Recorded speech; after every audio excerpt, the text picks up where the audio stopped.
Hello বন্ধুরা, good morning. তো আবার এখন নতুন ভিডিও নিয়ে চলে এসেছি। তো আজকে অনেক দিন পরেই ভিডিও করছি। এখনও ইচ্ছা করছে না ভিডিও বানাতে, কারণ না আসছে লাইক, না আসছে কমেন্ট, না সাবস্ক্রাইব, ওয়াচ টাইম কমে যাচ্ছে, ভিউজ কমে যাচ্ছে।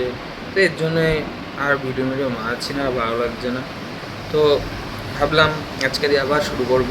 তো চলো আবার আজকে দিয়ে শুরু করে দিই। এবার রোজই নতুন নতুন ভিডিও আসবে আজকে দিয়ে। রোজই এখন ভিডিও দিয়ে আবার স্টার্ট করে দেবো।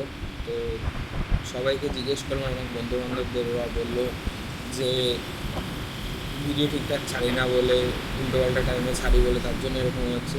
তো চলো আজকের পথে ঠিকঠাকই ছাড়বো। তো তার মধ্যে শরীরটাও একটু খারাপ ছিল। তো সবার রং খেলা কেমন গেছে সবাই খুব বলো। আমার বেশ ভালোই গেছে। রং খেলার ভিডিও দেওয়া আছে, তো আমার চ্যানেলে দেখো। তো আমি এখন আছি, অফিসে চলে এসেছি। অনেকদিন কাজের ভিডিও ছাড়া না, তাও ভাবলাম আজকে একটু কাজের ভিডিও ছাড়ি। তো ছাড়লাম আজকে একটু। বেসিক্যালি এই চুলগুলোও দেখো বড় বড় হয়ে গেছে, কাটা হয়নি। তো কাটবো। আজকে দিয়ে আবার ঠিকঠাক ভিডিও আসবে তোমাদের কাছে। তো চলো, টাটা, বাই বাই। আজকে এই পর্যন্ত। আবার নেক্সট ভিডিও তোমার সাথে দেখা হবে। চলো, বাই।